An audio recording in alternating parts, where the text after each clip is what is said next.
जय भीम। जय भीम। सर, हम आपसे जानकारी लेना चाहते हैं। आज प्रबुद्ध वर्ग महासम्मेलन कार्यक्रम का आयोजन किया गया था, जिसमें मुख्य अतिथि के रूप में सतीश चंद्र मिश्रा, राष्ट्रीय महासचिव बहुजन समाज पार्टी के आए। उन्होंने सभा को संबोधित भी किया। आप लोग ने उनका बहुत तहे दिल से हार्दिक स्वागत किया और काफ़ी संख्या में भीड़ भी यहाँ देखा गया, जिसमें सर्व समाज के लोग इस कार्यक्रम में आए थे, देखा गया। हम लोग कवर भी किए हैं।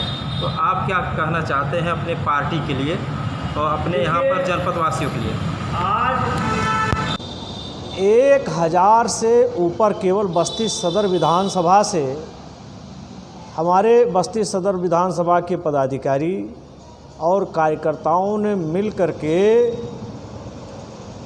गांव-गांव में जनसंपर्क करके इस कार्यक्रम को सफल बनाने के लिए दिन रात एक करके प्रबुद्ध वर्ग के लोगों को एकत्रित किया। और इसी तरह से अन्य विधानसभाओं में भी लोगों ने लग करके और इस कार्यक्रम की सफलता के लिए रात दिन मेहनत किया। तो आज कई हजार की संख्या पूरा शहर जाम हो गया और कई हजार लोग जो है उमड़ पड़े और उन लोगों ने कार्यक्रम में हिस्सा लेकर के माननीय सतीश मिश्रा जी को बहुत देर तक, घंटों तक उनकी बातों को बहुत ध्यान से सुना। और आने वाले समय में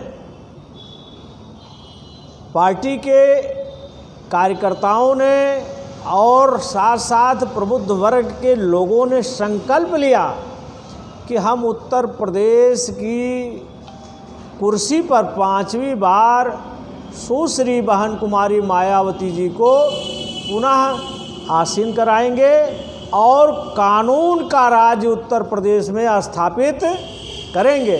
और विकास की गति जो धीमी पड़ गई है, इसको फिर बहन जी आएंगी और नई रोशनी लाएंगी।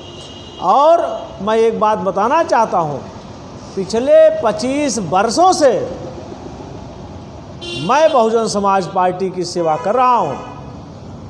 इसको आप भी जानते हैं, पूरा मीडिया जगत जानता है, पूरा जिला जानता है। और आने वाले समय में निश्चित तौर पर मैं यह गारंटी लेता हूँ कि 5 विधानसभा जितवा करके हम लोग जो है बहन जी को मुख्यमंत्री बनाने का काम करेंगे।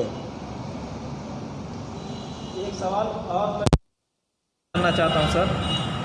इस समय में हम लोग भी रोड पे आते जाते हैं, लेकिन वर्तमान सरकार की मैं बात कर रहा हूँ कि इन्होंने जब शपथ लिया था तो इन्होंने कहा था 15 जून के पहले गड्ढा मुक्त सड़कें हो जानी चाहिए था।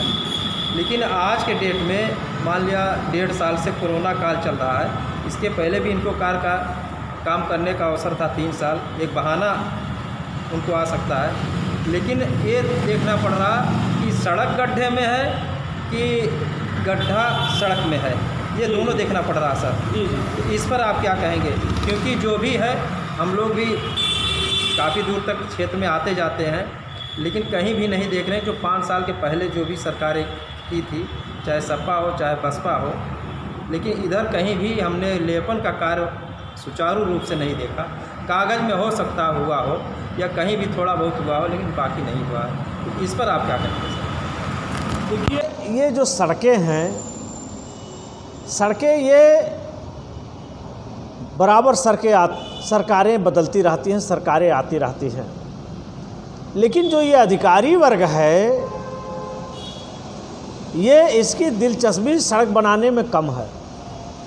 समझ रहे हैं? इसमें मैं व्यक्तिगत तौर पर इसमें कुछ सुझाव देना चाहता हूँ, सरकार को भी देना चाहता हूँ कि जब भी सड़कें पानी में डूबेंगी और सड़क से पानी निकासी का रास्ता नहीं होगा, तो चाहे जितना बढ़िया सड़क आप बनवा दीजिए, सड़क गड्ढे में तब्दील हो जाएगी। हमारे यहाँ वाटर लेवल की जो समस्या है, सीवरेज की समस्या है, सड़कों पर मिट्टी जम जाती है, उसकी पानी की निकासी नहीं है। पिछले कई वर्षों से सरकारों ने जो बेलदार वगैरह की जो नियुक्ति होती थी, जो पनकटा कटाते थे, पानी को कटवाने का काम करते थे सड़क पर, पिछले कई वर्षों से किसी विभाग में लोग रह ही नहीं गए हैं। तो सड़कों पर दोनों किनारे जब मिट्टी जम जाती है तो सड़क से ऊंचा जो है किनारा हो जाता है, और बरसात में पानी बरसता है तो सारी सड़कें गड्ढे में परिवर्तन हो जाती है, पानी निकासी का कोई रास्ता नहीं है, और इस तरफ किसी सरकारों का ध्यान नहीं है।